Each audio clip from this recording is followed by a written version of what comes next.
There we go. So I'm going to start with sharing my screen. And I'm going to pull up the chat box like I promised. I'm going to put it to the side.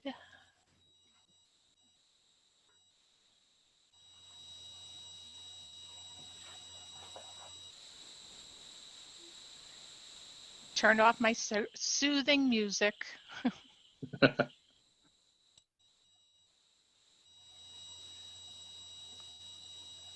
All right, welcome everybody. My name is Margaret Curley, and as I was just saying, I've been working as a licensed speech pathologist for 20 years and as a teletherapist for 6 years all across the country. As teletherapy requires, you need a license in the state that you live, which is New York for me, and the state that you practice in. I have a license in New York, California, Oregon, Washington, Maine, Vermont, and Pennsylvania. And today we're talking about teletherapy, remote learning, and cyber schooling. Because everyone is all over the country, this webinar is not specific to any one state. Rules and regulations are, of course, according to what your administration approves of.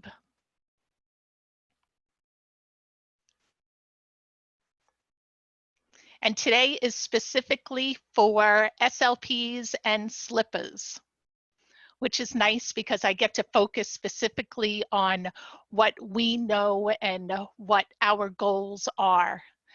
And ultimately, one of the big questions that I keep getting over the past couple of weeks is, are we supposed to try and meet the goals that are set in the IEP?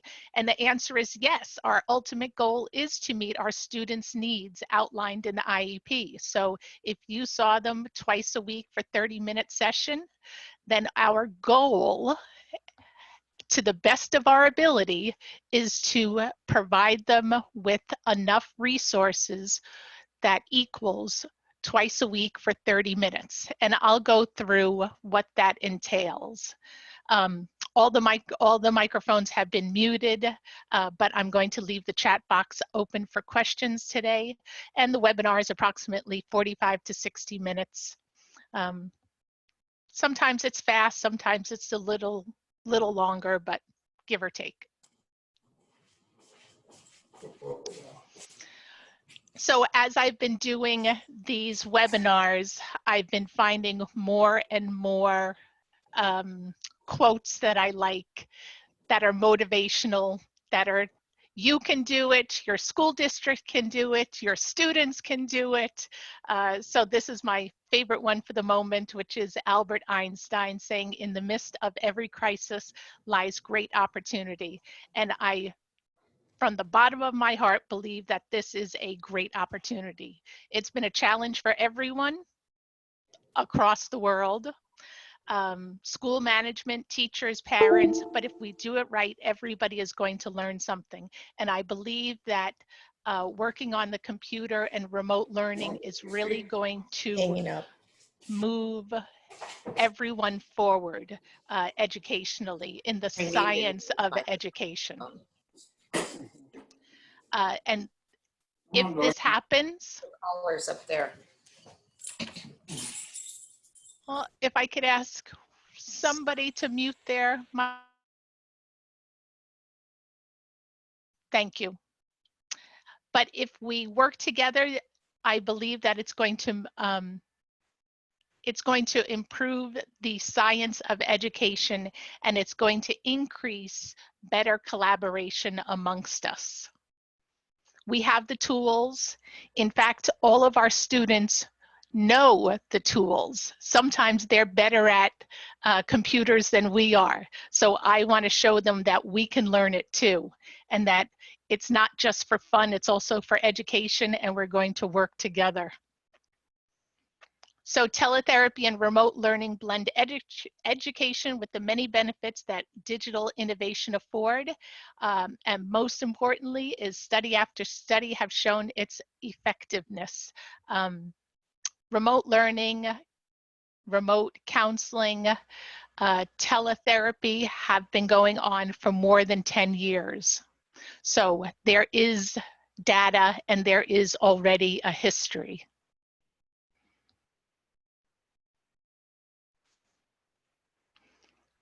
Let me see if I can get rid of this. There. So the most important things. For the therapist, I encourage everybody to work together as a team. So if there are 3 therapists in your school who are speech therapists, maybe you can assign everybody to a different task. Maybe somebody can look for videos on YouTube that are speech or language specific. Maybe somebody can look for worksheets, or somebody can look for online games. That way you can work together and you don't have to do double and triple the work. The goals remain to be very similar very often when you talk to one another. So therefore, that's the best time to work together and to share all your resources. Next thing is learn the platforms. And the reason why I put platforms in parentheses is a lot of people have been talking about Google Classroom. But Google Classroom is not necessarily just the only part of the platform. The platform, of course, is Google Hangout or Google Meets, and Google Classroom, which houses the worksheets and the videos and even the games. Next thing therapists have to consider is where the assignments are going. I just use Google Classroom as an example. Could everybody tell me if their school districts have already chosen the platform that they're using? Many people are using Zoom and many schools are using Google. So far I see Google Meet. Yes, Zoom. Weebix. Yep. Yep. So I'm going to go through both Google Classroom, Google Meets, sorry, and Zoom in this presentation. The next thing is setting up a schedule. I encourage everyone to contact the parents and at least offer live sessions with the students. Some parents I've been hearing don't want them or have concerns. So therefore you have to think of other ways to reach the students, but at least attempt to have the same schedule. The school district, I also work in a school district, not just do webinars, but I also work in a school district. And the school district that I work in has sent out information for the parents, how to work on the computer.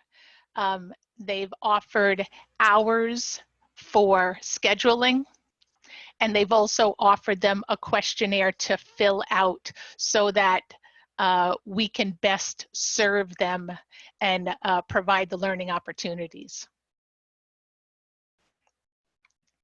Next thing is, of course, consulting with the parents. If you are concerned that your students will not sit at the computer for a 30-minute session or however long you have, my first instinct is absolutely try it no matter what, because I have worked with every age and every ability. And if you think about it, just in life these days, everybody loves their telephone, their tablet, their computer. So because it's so multi-sensory, I have rarely had a student who does not attend for periods of time. We might have brain breaks every 10 minutes for a 30-minute session, or we might just have a video in between our lesson, but I've never had anybody who wasn't able to do teletherapy at all, period. But if you have that as a concern, then don't think that consulting with the parents is not therapeutic.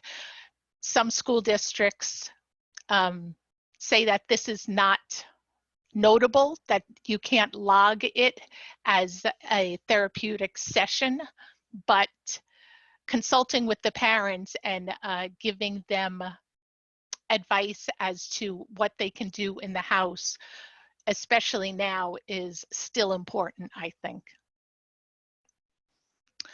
How many sessions do you provide before deciding whether or not the sessions are beneficial for a child? Patty, good question. I would say you have to give it a couple of sessions. You know, I mean, there is no magic number, but one clearly is not enough. You know, 10, 20, maybe that's too many, right?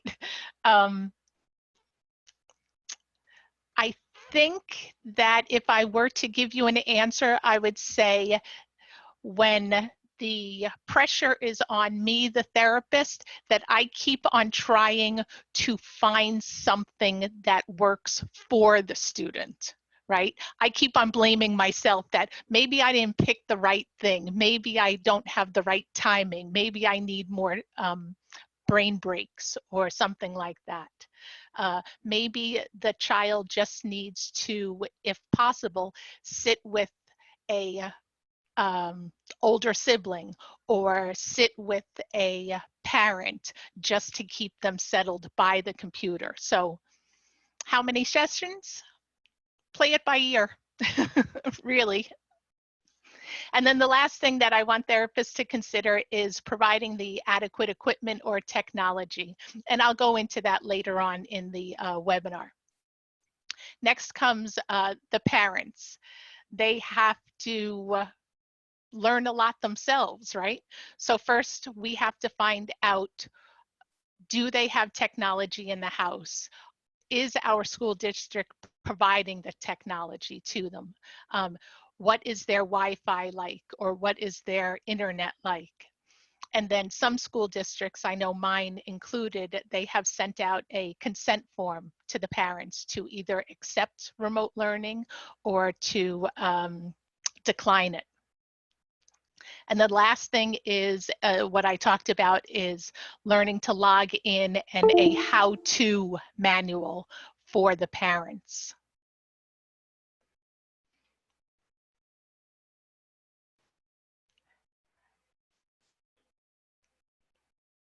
How about the child who is functioning on a pre-linguistic level with no attention, Dale?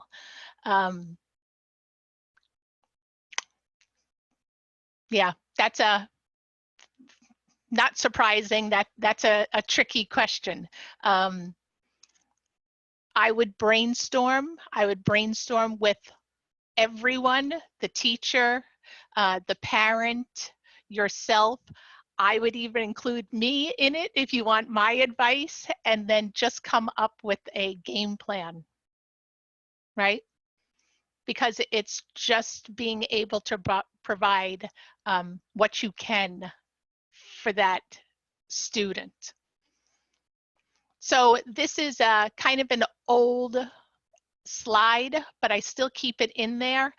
Prior to what's been happening for the past several weeks, everybody used to always ask about equipment. You know, what's the best headphones, or what do I need? Well, really, right now, no fancy equipment is needed, and you use what you have access to. If your parents are concerned about privacy, you can talk them through how to put a virtual screen on the back of the students' pictures. You can, I know that Microsoft has been advertising that they have a blurring feature. If anybody is using Microsoft Microsoft Teams, I'm sorry. If you have headphones, fantastic.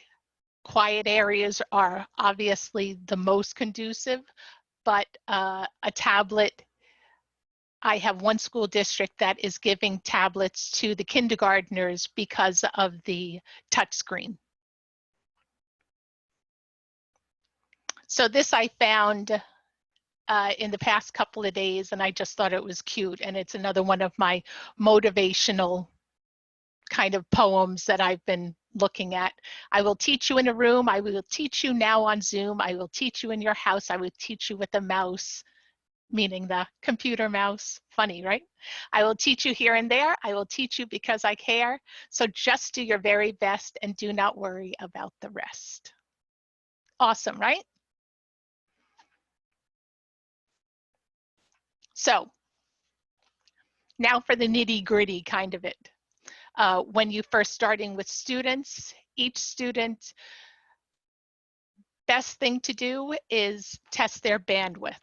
You can walk them through it, but connectivity will make or break a session. So if they have anything less than 25 Mbps, then the school district and yourself and the family will have to brainstorm how to maximize the sessions. There's Zoom demos. I won't go through it myself, but Zoom.us has wonderful webinars and videos, and I usually listen to the videos on like 1.25 so that I can get through them a little faster. But they teach you everything that you need to know about Zoom. And then underneath that is how to Zoom and use boom cards for teletherapy. So this is a teletherapist who demonstrates how to enter the room, how to invite a family. How do you recommend check the bandwidth? Aisha, check the bandwidth. If you go into Google and just type in speed test, it'll pop up and then it comes up with the screen. In fact, I can show you right here. So even if you type into Google speed test, it'll come up with something similar that like this. And then everybody's computer will test. I live in New York, so my bandwidth is phenomenal. But you don't have to have 400 bandwidth to have a good therapy session. As my paperwork slide showed, they say that good internet speed is about 25. So I was talking about the Zoom demo. So on YouTube, there's lots of demos. And if you are using Google Meet, then Flipped Classroom Tutorial on YouTube is another fabulous, well-produced, better than I could do.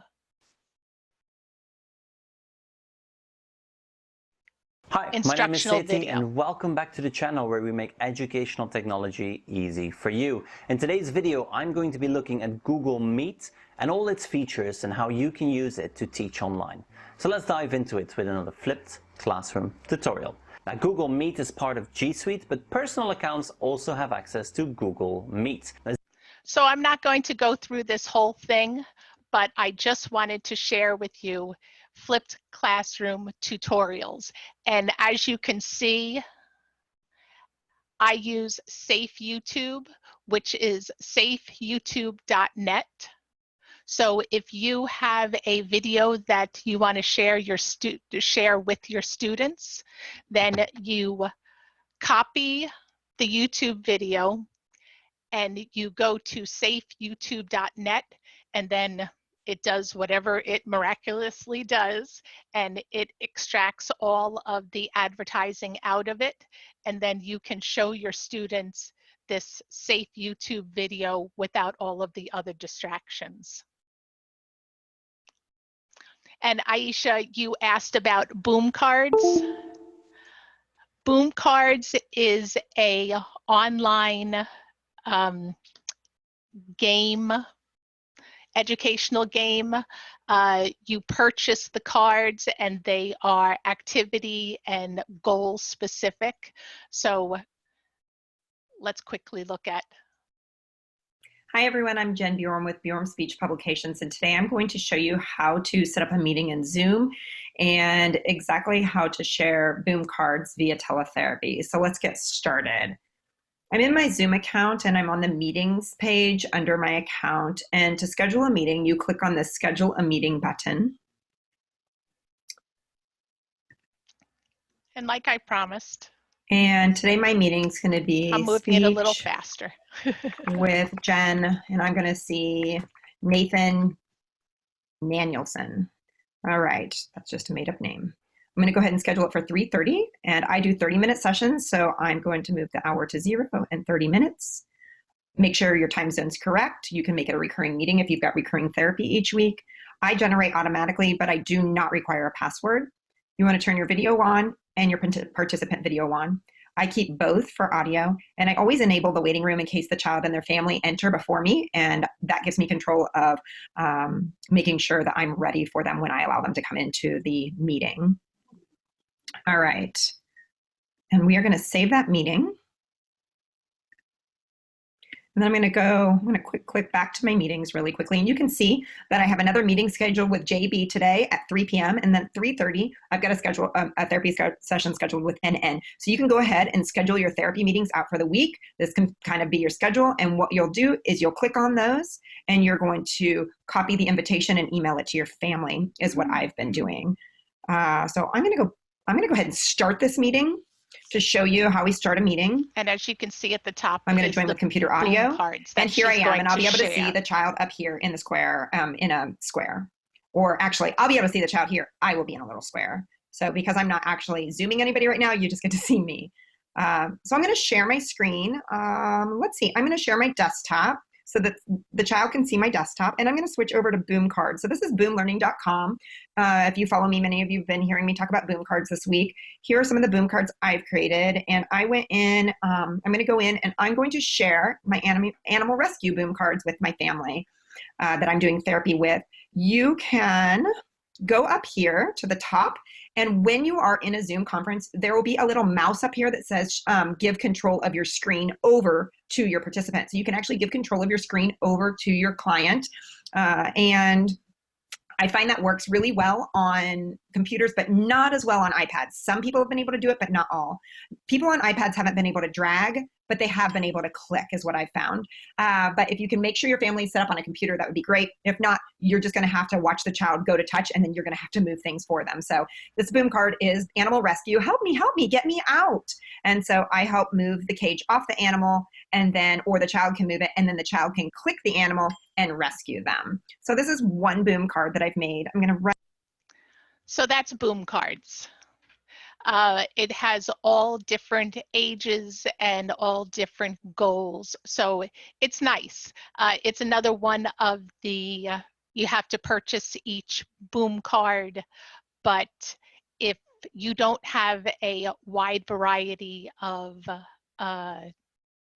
resources on your computer at the beginning, it's a great resource to have.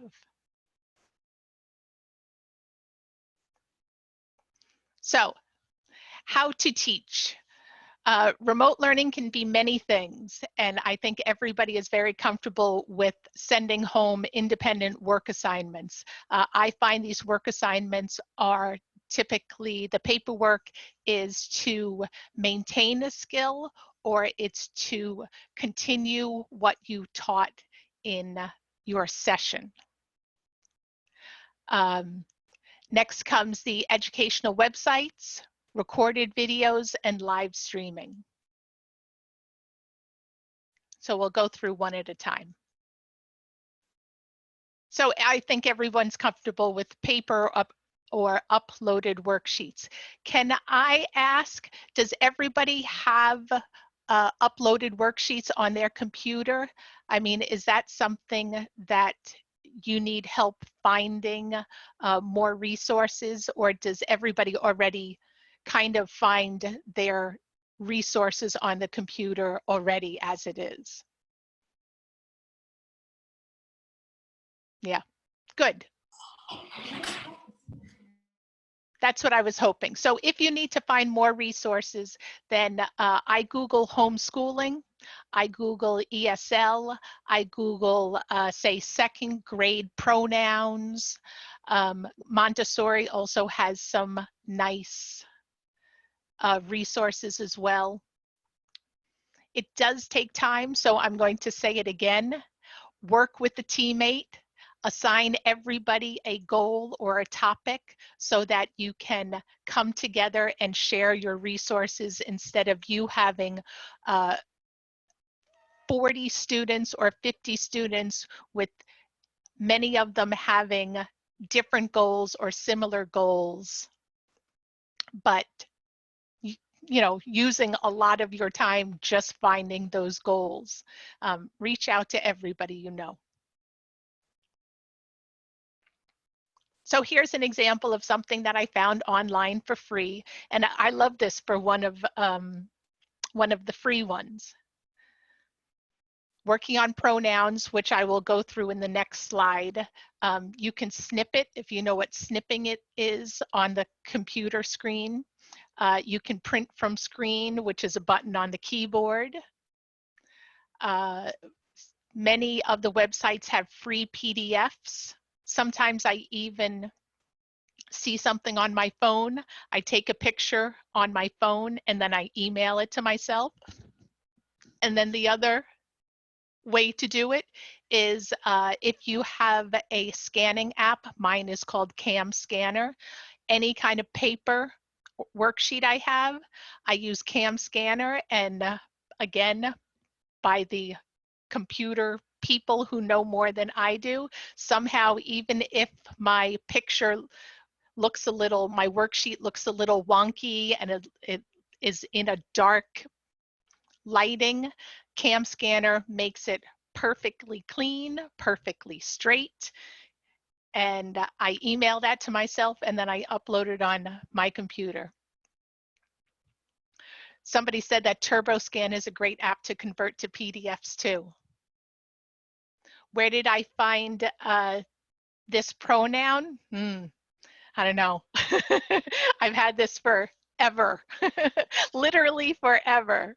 I usually don't keep track of where I find it, but my Google Drive is just filled with resources. So after giving worksheets, then it comes play and learn. So on the left-hand side these are just some of the examples of the websites that I use. Some of them are free, some of them I just use the free, the 30-day, the 90-day opportunity. Sometimes I pay for it and then I switch to another one when I get bored or my students get bored. But right now, I feel like all of these organizations are giving you lots of free educational games. And the students love it. They don't even know that they're learning or that they're practicing. And what I do is sometimes I Google my goal, and I keep using pronouns as an example, but you can use articulation R as an example as well. And you put the goal and online game free, and there's always something that pops up. So I'll give you an example of one of the free games. It's called Free Rice, and this is for the older students. This is for late elementary school to middle school, and it's simple. And you win grains of rice, if anybody is familiar with this, and then they distribute the rice throughout the world. So you're giving back to the world in the process. And somebody asked how you give over control of the mouse. So I'm going to, let's see if I can do it without coming out of the screen. So Sohad, I see you're there, and I'm going to look for your name, and I'm going to give you control of the mouse. And I want you to answer the questions as if you're a student.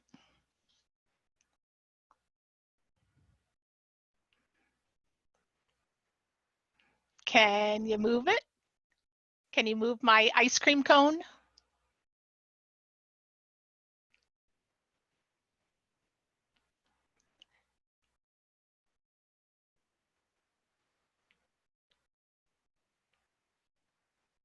And what I usually do is I also expect the students to read everything that is on the screen.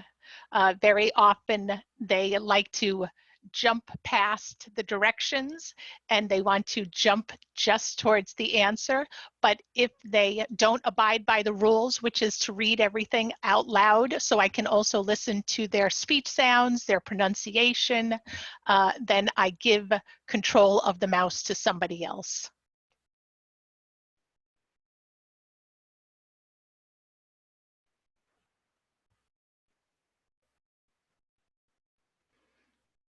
We'll do one more, and then, which is what I say to my students, we'll do one more, and then I'm going to take the mouse back.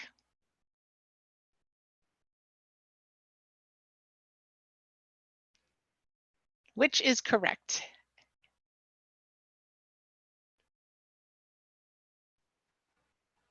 Perfect. Thank you, Sohad. I'm going to take the mouse back.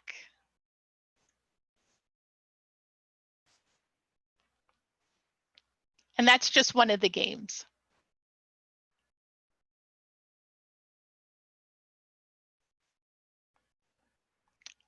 So here's another one of my favorite quotes of the moment. Today is a new day and we get to learn in a new way. So we've been through worksheets, we've been through online games, and now we're on to pre-recorded videos or recording yourself. Is everyone familiar with Khan Academy? There's even a Khan Academy Junior game on the computer, and Zoom allows you to share your phone or your tablet screen on the computer with your students as well. When you are screen sharing, I can't see where you're clicking to give mouse control. That's because it's on the teacher side of it, Dale. But if you want to practice with me, you could always set up an appointment, or if you want to practice with one of your family members and you're the teacher and your family member is the student, or if you want to invite me and Dale, you can be the teacher and I can be the student, you can always do that. So Khan Academy it's been around for a long time now, and it is everything that you could possibly want. It has courses literally in everything, as you can see. But for the time being, I picked pronouns, which is my favorite thing to always show. Is there a fee to use Khan Academy? There's not. There's a donation. So then it teaches the lesson. So you don't have to say Emma a million times. You can replace Emma with her. Same thing applies to the second two sentences. We don't have to keep on mentioning Zach and the log when we know what we're talking about. So the first sentence would still read Zach lifted the log, but then in the second sentence, we can replace the name Zach, since we already know who we're talking about, with the word he, and we can replace this little phrase the log with it, since we know we're talking about the log. Now words like her and he and it are all pronouns. So what are pronouns? They are words that stand in for other words. Now obviously her, he, and it are not the only pronouns in English, but for now I just want you to think about the idea that a pronoun is a word that stands in for another word. You can. So there's the instruction in video, and then there's the game.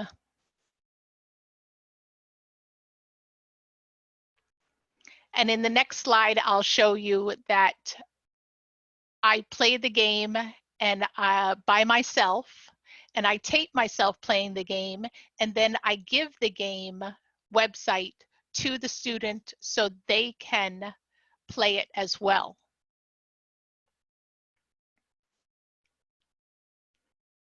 So here is me using the website Loom, which is the recorder part of the game, and then the game itself.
If anyone is having problems with the sound, you can possibly reload, and that might help. One of the things that I like about using Zoom is the students get to hear me teach while I'm playing the game. So just like I was talking about, if I read something and I don't know what the word is, then I'm going to use the first letter. And it's a casual reference, but it's something for them to think about while they're doing the reading themselves. The other thing that I think about watching me play a game without them participating is we've been doing that for generations. That's why watching game shows on television is so much fun. You don't have to always play it yourself. You can watch somebody else play it and it's still fun. So when you're doing a video, my suggestion is don't worry about being perfect. Clearly, when I look at myself on video, I don't necessarily love everything that I'm saying or doing, but I don't care, not after 6 years. The other thing is at the most 10-minute videos, more like 5-minute videos. We want to keep their attention and we want to teach the lesson so that they hear it and then they practice it. So here's an example of what my lesson plan would entail. And these are about 30 minutes long. So I'm going to do articulation since I've been talking about pronouns, for the whole time. So these are for the young students.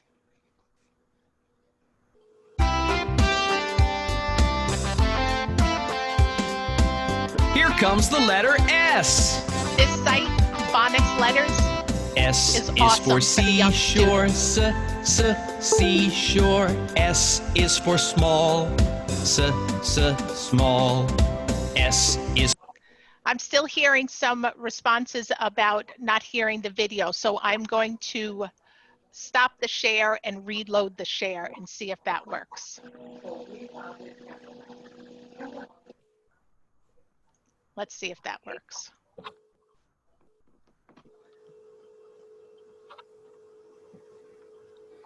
Okay, let me know if you can hear the video now that it's playing. Is for snake, snake. S is for snow, snow.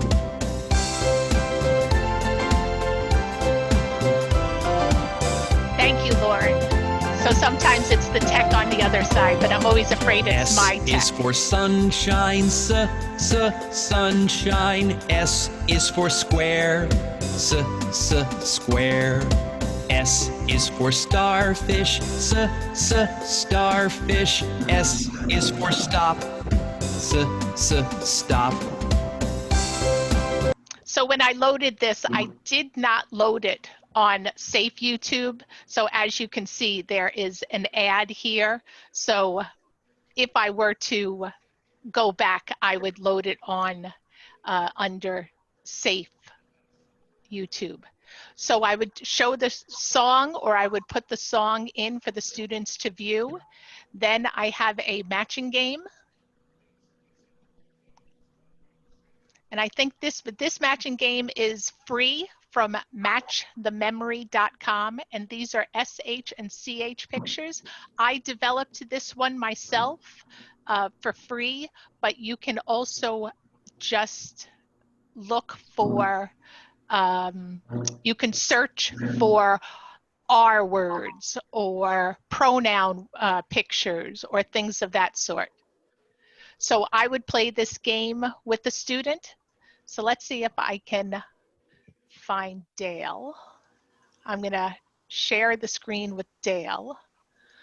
Hold on a second, and he should be able to see it. So Dale, if you're able, turn over 2 cards, and then I would expect the student to say the word and then put it into a sentence. So when we have it, and then it would be my turn. Chair and shorts, no match. And it's just like any other matching game that you've ever played in your entire life. But kids love it. Doesn't even matter the age.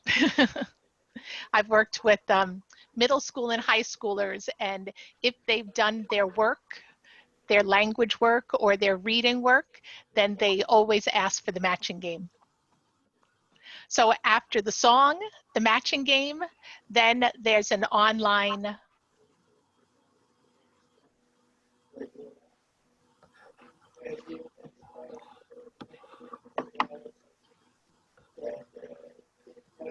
and this is from IXL, which is another, it's kind of like Khan Academy. It's a classic website. This is a membership, but right now I know that they're offering free membership until the end of the summer or something like that. Like I said, all of these companies are stepping up. What was the website for the song? That was in YouTube. And it's called, I think it's Phonics Song Letter, and whatever letter you pick. So they can say it again, and then they submit it. So then this is the third activity that they're working on, whatever letter that we're working on. And then the last one, whoops, let me back up. The last one, if you see it, is a Google page. And if you type in the word pronounce, and you type in whatever word you want to pronounce, like this one, if you look closely, it's tiny, but you'll see it in the paperwork. It's chair. So you can hear them say the word chair, and then all the way at the bottom, it says the word practice. So if you click on the word practice, you talk into your microphone and you say it the way you say it or the way your student says it. And then if you mispronunciate it, it will show you where your error is. and it does a comparison as to how it's supposed to be said and how you said it in various other words. So Google is amazing. I use Google for almost everything. So then the last one, the one that I use the most for the past 6 years is the meetup platforms, the Zoom, the Google Hangout. I haven't used YouTube Live, but my daughter's teacher uses it for once a week so that the two students can go over the reading together and ask any questions. And she seems to love it. And again, my tip is to be bold. Don't worry about how you look on camera. In theory, it should be just like standing in front of your class and teaching them just like you teach them every day.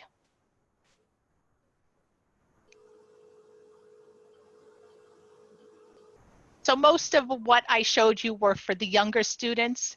Now we're talking about middle and high school students, whether they have a language goal or not. Does anybody work with middle school or high school students? Yes. And can you think of a common goal, or what's a goal that is often in the IEPs for your students? Oh, lots of middle school and high school. Language. Yep, give me an example. So what I often do is, if the language goal is to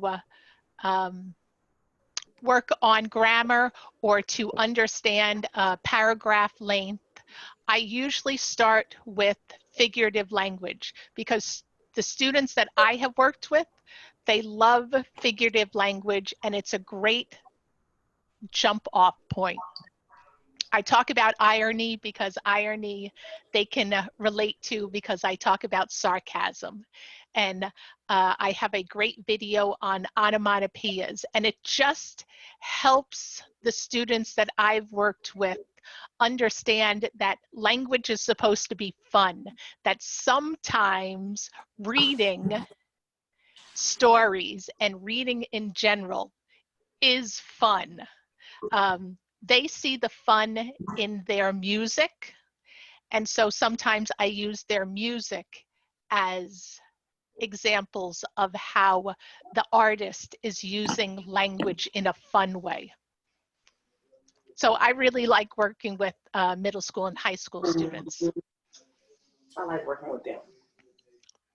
And then I think middle school and high school students are all about the rewards.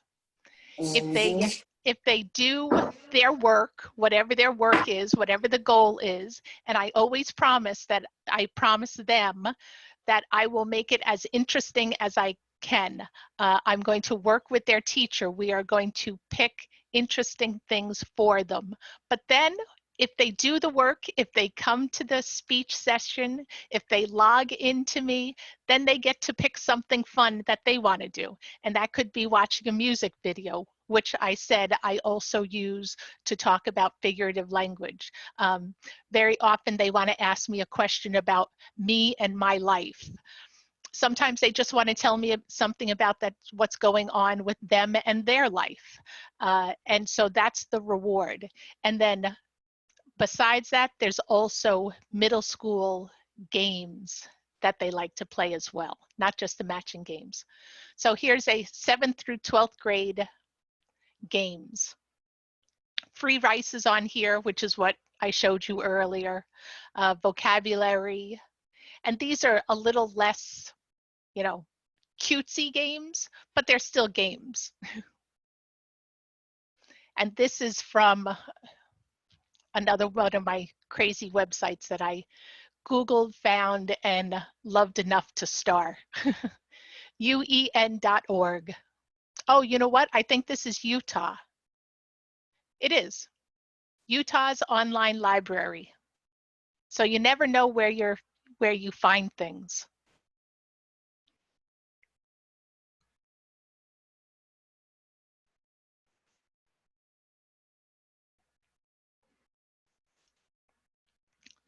So then comes the last students, which are our special ed students, or those students who need adaptive equipment, whether they are visually impaired, whether they are hearing impaired. I've worked with everybody. I haven't worked with visually impaired, but my father's visually impaired, so that's helped me a little understand what his needs are, and I've tried to translate that into the webinar in knowing, and I rely heavily on add-ons for the computer. So if you look at the upper right hand side, if you've ever had an add-on or an extensions, and then you look for things, you look for things like screen readers for the students who have difficulty in reading at their grade level, or magnification for those students who are visually impaired. For the hearing impaired, very often I let my students wear their hearing aids and they don't wear a headset. They just use the speakers and they turn it up to the volume that is applicable to them. And then with our special ed students, everyone, it's a hard question for me to always answer because everyone is such an individual and an individual learner. So I've met the most creative teachers and speech therapists and occupational therapists working with our special ed students. And I just encourage, reach out to brainstorm with your favorite people too. And if you want to reach out to me, I can also be called up to brainstorm with you as well. Don't think that they can't do it, because remote learning can be beneficial for everyone. And like I said at the beginning of the presentation, sometimes it just takes more brain breaks for students. And if you're familiar with some of the brain breaks, it doesn't matter, again, the age that you are, but these are some of the brain breaks. Just get up and dance. Everybody just wants to stretch, Sometimes the information is too much on their heads that they just want to It's all about your feet. Be silly. Tippy toes, on your tippy toes. Yo, no one knows about your tippy toes. Come on, Fred.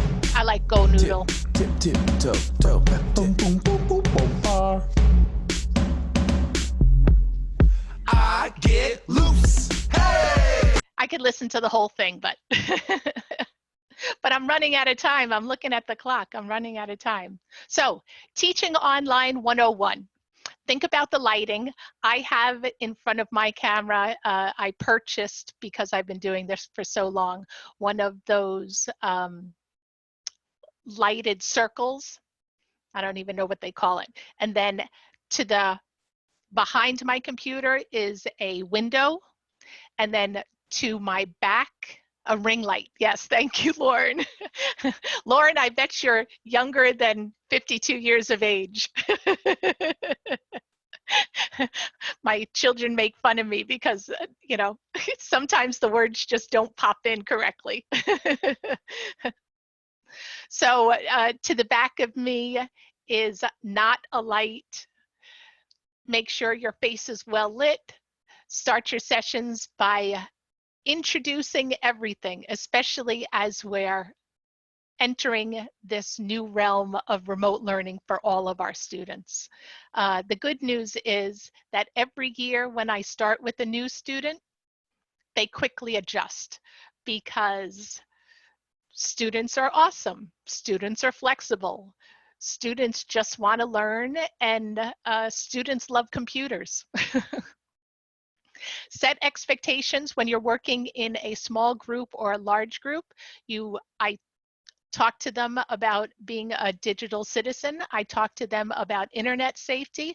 I talk to them about what they are and are not allowed to do, just like in a classroom. They are not allowed to click away from the tab. And if I ask them a question and they don't listen, they don't pay attention, I know that something else might be going on.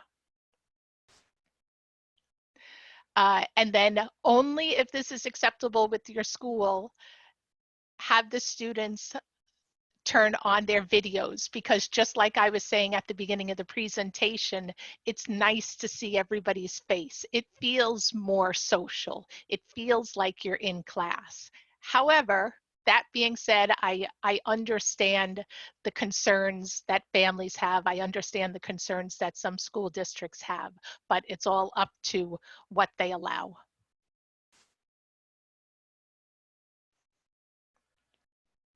So this is what I was talking about earlier with the Google Pronounce. Here is the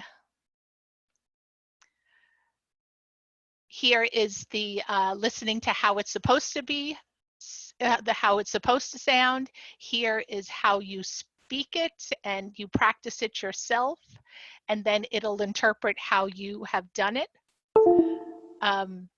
Text to speech is one of the add-ons I was talking about at the top. And then for those parents who are bilingual, Google Translate, I have it on my phone, and one of the best things about it is this camera button. You use the camera button and you hover over anything that is written or typed, and it immediately translates for you into the language that you've requested. Thank you, Cindy.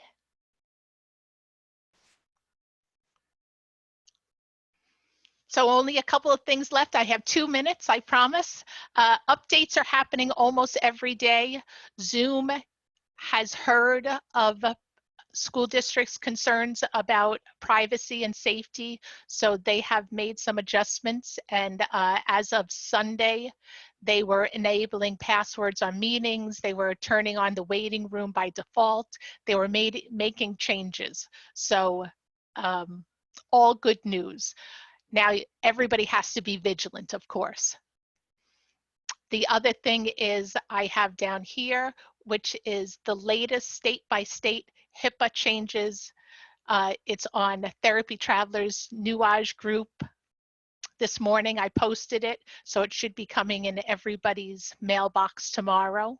So you can look for your specific state and see what changes have been made to your HIPAA policies. Do view this as an opportunity for everyone to grow. Do determine who has and who needs technology, and that includes the teachers and the therapists, because sometimes the teachers and the therapists don't have good internet. So you have to, it's not just one-sided, it's both the parents and the therapists as well.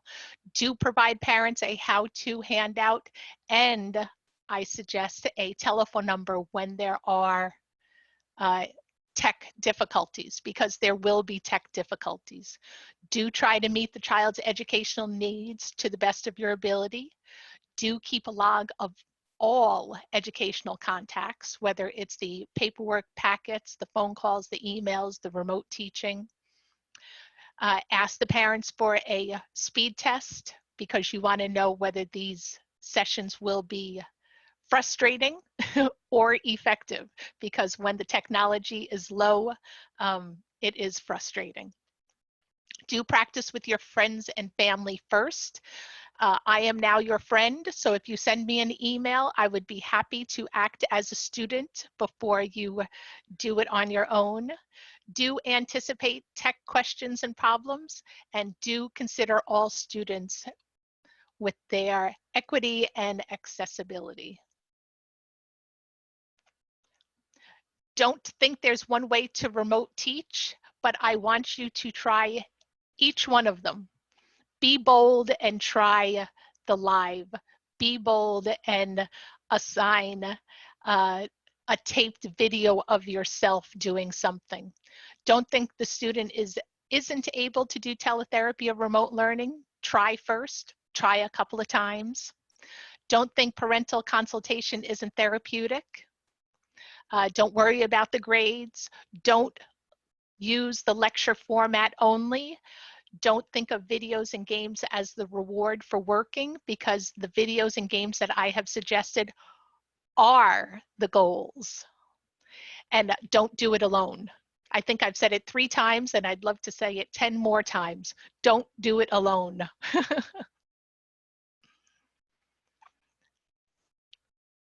So, growth mindset.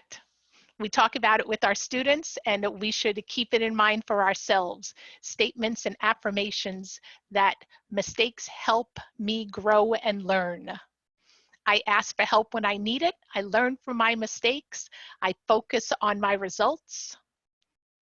When I fall, I say I can't do it yet. And I think this is the last slide before questions. Thank you for coming, everyone. I appreciate your attention. If I didn't get to your questions today, you can always write me a question in Margaret's Corner at therapytravelers.com. And I especially want to hear any success stories that you want to share with me about teletherapy. I would love, love, love, love, love it.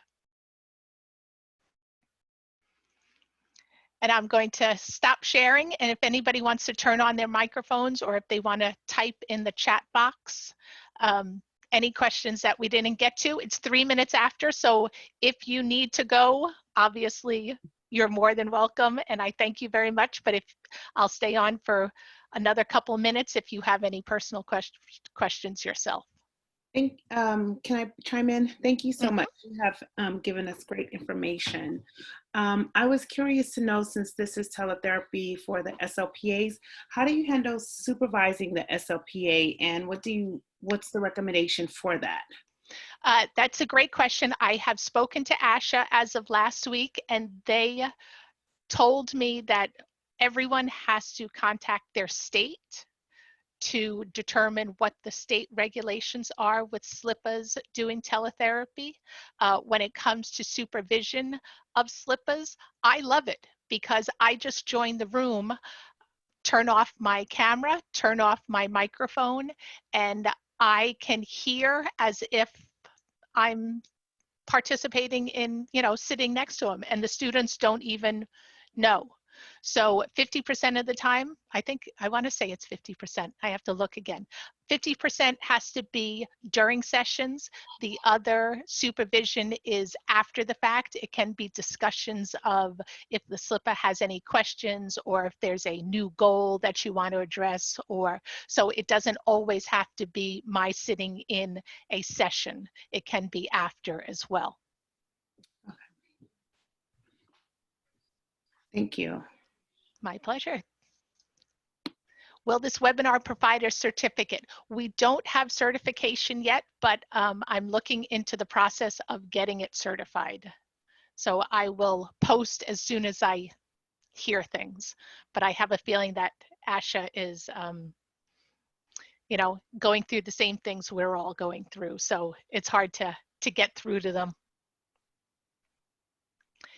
Is there any documentation we can retrieve regarding all of this great information? Yes, I will talk to Therapy Travelers, and I'll make sure that it's accessible on the Therapy Travelers website. There will be the webinar down that you can download again. Oh, great. That was the question that I was going to ask. Was there any documentation for us to be able to refer back to? Yeah. Okay, thank you. My pleasure. Thank you.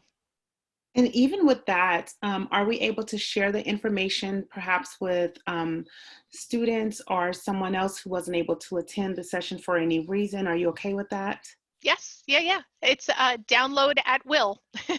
I want to share it. I mean, one of the best things about doing this is I've been doing it for a while, so I want everybody to learn whether they're part of Therapy Travelers or not. I had somebody at my webinar last week who was a professor at a college, and I was fascinated how she got to my little webinar, but the more the merrier. Geneva says the webinar will be posted on therapytravelers.com. Thank you. All right. I've kept you 6 minutes after what I promised, so don't stay if you don't want to, but thank you so much. I appreciate you coming, and more webinars will be coming.